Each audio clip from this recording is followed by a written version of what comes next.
தூத்துக்குடி மாவட்டம். நான் மெயினாக தூத்துக்குடி மாவட்டத்தில் உள்ள நீர் வாழ்வாதாரம், அதாவது இப்போ ஒரு 10 நாளுக்கு முந்தி சிறுவண்டம் அணைக்கட்டில் ஒரு 1500 கனஅடி தண்ணீர் வேஸ்ட்டாக போச்சு. அப்போ எல்லா மக்களும் குரல் கொடுத்தோம், நானும் குரல் கொடுத்தேன். 1500 கனஅடி தண்ணீர் வேஸ்ட்டாக போகுது அப்படின்னு குரல் கொடுத்தோம்.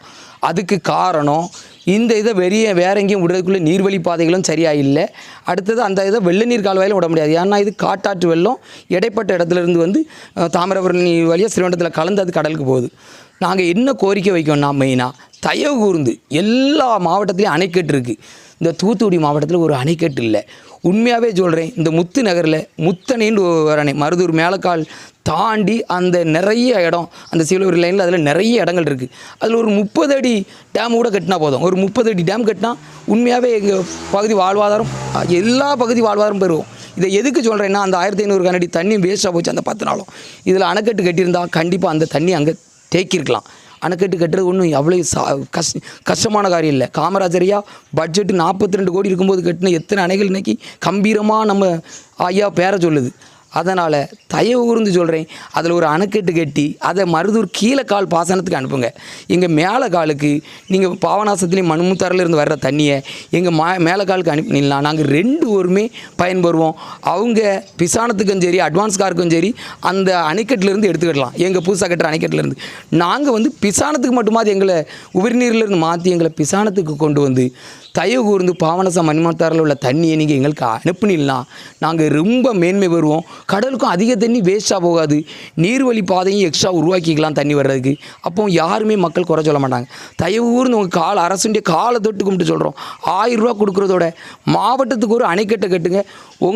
எங்களுடைய சந்ததி, அடுத்த சந்ததி உங்களுக்கு போற்றோம். உண்மையாகவே சொல்கிறேன், எந்த ஆட்சி பண்ணாலும் இதை யோசிங்க. 1000 ரூபா கொடுக்கணும்னு யோசிக்காங்க. நீர் மெயின் வாழ்வாதாரம், நீரின்றி அமையாது உலகு அப்படி சொல்கிறோம். அதனால் அந்த சைடில் ஒரு அணைக்கட்டு கட்டணுங்கிறது எங்களுடைய மெயினான கோரிக்கை. அடுத்ததாக நம்ம சிறுவண்டம் பாலம் வந்து கம்பீரமாக ஆங்கிலேயர் காலத்தில் 1873 கட்டப்பட்டது. உண்மையாகவே அது ரொம்ப கம்பீரமாக என்னது, அந்த காலங்களில் மாட்டு வண்டி, ட்ரக்ஸு, ஜீப்புகள் போகிற காட்டி கட்டப்பட்ட ஒரு பாலம். ஆனால் இன்றைக்கி அதில் பல கனரக வாகனங்கள் போகுது. அப்படின்னாலும் அது ஒரு சிறு அதிர்வோடு இல்லாமல் இருந்தது. இப்போ சமீப காலமாக இவங்க சரியாக பராமரிக்காமல் இடைப்பட்ட பகுதிகளில் ஆலமரம், அடுத்தது கீழே மதகுகளை சரி பண்ணாமல் ஒழுகி போகிறது, சைடில் உள்ள கல்லுகள் அரிப்பில் ஏந்து போன பிறகு அதை சரி கட்டாமல் விடுறது, அதுக்கு கருவேல மரங்களை அகற்றாமல் கிலோமீட்டர் கணக்கில் கருவேல மரங்களை அகற்றாமல் இது பண்ணுறது, மணல் திட்டுகளை சரி பண்ணாமல் தூர் வாராமல் விடுறது, இப்படிலாம் பெரிய மிஸ்டேக் பண்ணுறாங்க. பொதுப்பணித்துறைக்கும் சரி, உண்மையாகவே நீர்வளம் சார்ந்த துறைக்கும் சரி, அடுத்ததாக நெடுஞ்சாலைத்துறைக்கு அந்த ரோட்டில் அந்த பாலத்தில் இப்போ கீழே இடிஞ்சு விழுது, கம்பிகளும் வெளியே தெரியுது. அதெல்லாம் நெடுஞ்சாலைத்துறையும் சரி பண்ணணும். இதுதான் எங்களுக்கு மெயின் வாழ்வாதாரம். நீங்கள் ரெண்டாவது பாருங்க, எது மெயினோ அது திருப்பியும் சொல்கிறேன், நீரின்றி அமையாது உலகு. அதுக்கு தான் நீங்கள் வேலை செய்யணும். அதுக்கு தான் முக்கியமாக நிதியை ஒதுக்கணுங்கிறதான் எங்களுடைய வாதம். அதுக்கு ஃப்ரீ எல்லாம் ரெண்டாவது பாருங்கள். மாவட்டத்துக்கு ஒரு அணைக்கட்டை கட்டுங்க. இந்த முத்து நகரில் முத்துண்டு ஒரு அணை கட்டுறிய, அப்போ தான் இந்த மக்கள் உங்களை நினச்சி பார்ப்பாங்க, இல்லாட்டி உங்களை புறந்தல்ல பார்ப்பாங்க. தயவு கூர்ந்து சொல்கிறேன், இது எங்களுடைய மெயினான கோரிக்கை. நன்றி, வணக்கம். நான் வந்து தமிழ்நாடு விவசாய சங்க கூட்டமைப்பின் தென்மண்டல பொறுப்பாளர் ஏ லூர்துமணி.